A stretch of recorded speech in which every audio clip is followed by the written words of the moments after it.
Bonjour à tous.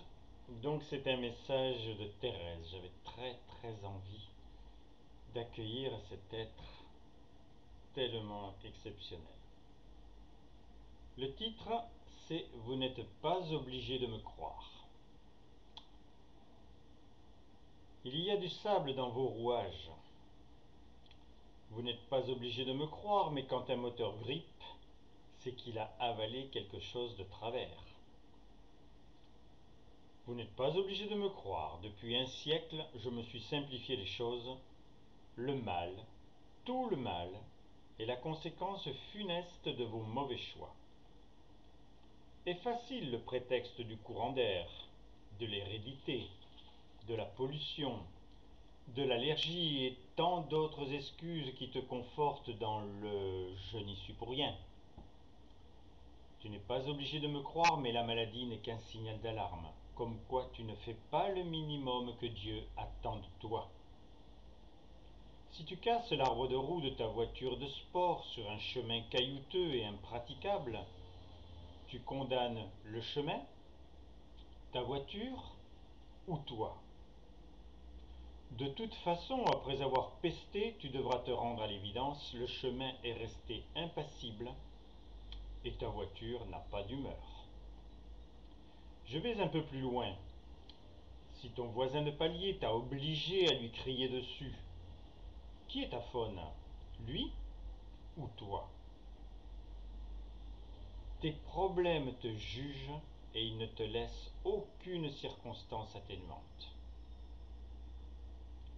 Tous les psys et temporisateurs de tout acabit du monde peuvent toujours chercher à convaincre la maman qui a mis au monde un enfant handicapé qu'elle n'y est pour rien. Elle n'en croit pas un mot, car les parents vivent journellement l'anomalie. Et lancinante la question interroge « Pourquoi ?» Tu n'es pas obligé de me croire, mais il n'y a qu'une réponse divine qui peut l'éclairer. On demandera à Dieu, lui-même, dans un prochain message, de se mettre sur la sellette pour te répondre. Moi, je vois les choses simplement.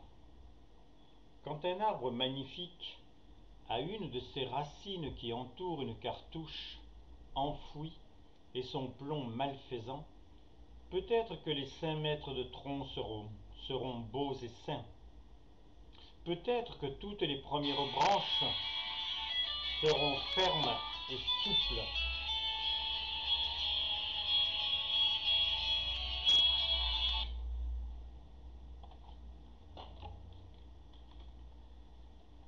Excusez-moi, on m'appelait. Donc peut-être que les 5 mètres de tronc seront beaux et sains, peut-être que toutes les premières branches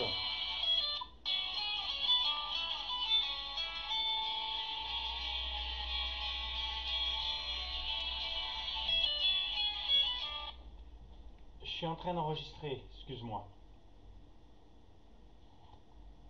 Je recommence. Peut-être que les 5 mètres de tronc seront beaux et sains, peut-être que toutes les premières branches seront fermes et souples, mais presque au fait de la cime. Une promesse de bourgeon porte en son cœur l'anomalie, redoutée, qui va avec le temps dépareiller l'ensemble. C'est ma vision d'esprit, ma philosophie de sainte. Sais-tu vraiment où tes racines ont été plantées? As-tu les bases de ton nom dans un tas de déchets ou dans un couloir d'étoiles? L'excuse de l'hérédité avait du vrai hier, mais plus aujourd'hui. La trilogie du message divin te régénère à souhait et brise l'anathème. Ces 3 livres sont les plus faciles moyens pour trouver ta nature première et comprendre cette raison d'être prodigieuse qui te colle à la peau. Les phrases planent autour de toi, dans le questionnement agressif des petits et grands faits divers, dans les oppositions des cultures, dans les apparentes avancées des civilisations, avec le point d'orgue toujours interrogatif, qui suis-je? Dis-moi qui tu aimes, je te dirai qui tu es. Une forme d'amour définit tes actes les plus importants. Ton enfant attire un don permanent, ton époux ou épouse pour le bien vivre t'oblige à la mutuelle compréhension, souvent aux concessions. L'amour fraternel pardonne à outrance et sert un service sans nom. Par ces affections, tu n'es pas statique, mais ce sont des amours de palier, ceux qui t'habituent quand tu les as et que tu pleures quand tu les perds. Ils ont la raison irraisonnable et irraisonnée pour que touché ou blessé tu ne meurs pas, avant d'avoir vécu la rencontre ultime avec le sourcier de l'infini, le principe de l'amour, l'alimentation de toutes les flammes. Dis-moi qui tu aimes, je te dirai qui tu es. Entre ton hamster et ton enfant, tu fais la différence. N'est pas mesurable la distance entre ce dernier objet de ton amour et celui que tu vas connaître, si Dieu peut te révéler comment il te chérit. J'ai compris comme toi que la nourriture de l'athlète lui fournit les ressources pour que ses organes fassent au mieux leur fonction. L'intellectuel dévore aussi des millefeuilles pour son cerveau insatiable. Les allures et les morphologies différentes ne se dessinent que parce qu'ils deviennent ce qu'ils aiment. Tu n'es pas obligé de me croire, mais tu le devrais. Un maçon ou un bijoutier n'a pas besoin des mêmes muscles. Un virtuose ou un vendeur de sirènes ont le même organe, mais l'ouïe n'a pas la même finesse. Tu deviens ce que tu aimes, mais que deviens-tu? Ton entreprise? Ta bibliothèque? Ta médaille d'or? Soyons sérieux. Tu ne deviens au sens magnifique du mot que ce que tu aimes de Dieu. Cela n'enlève rien à tes passions. J'ai déjà abordé ce sujet subtil. La musique t'agrée, elle ne t'épanouit que si la source des notes est comprise, que si les sentiments de l'opéra sont transposés, que si ta vie à deux avec lui te révèle que la muse est sienne. Puisqu'il est tout, que peut-il te manquer? Mettre un nom sur une voix, sur un chant, sur une ode, mets le même nom sur le poète, le philosophe.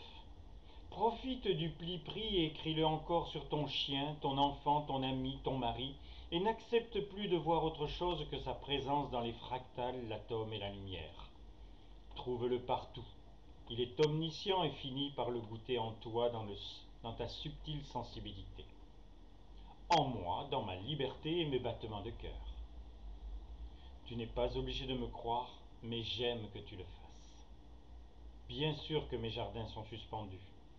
Après l'effort, aucun réconfort, mais le bonheur de vivre. Pour ta bien-aimée, tu as fait le mur, et tu n'avais pas d'aile. M'aimer te les donne, et la fabrique divine peut tourner à plein rendement. Je suis sérieuse. Dieu guette avec son œil d'aigle le moindre élan de cœur. Simple, désire-le lui plutôt que ses bienfaits. Pâques va pouvoir vivre. Amour mes chéris, votre Thérèse. Mille excuses pour le téléphone, mais bon, ça n'enlève rien à la substance du message. À bientôt pour d'autres nouvelles du ciel.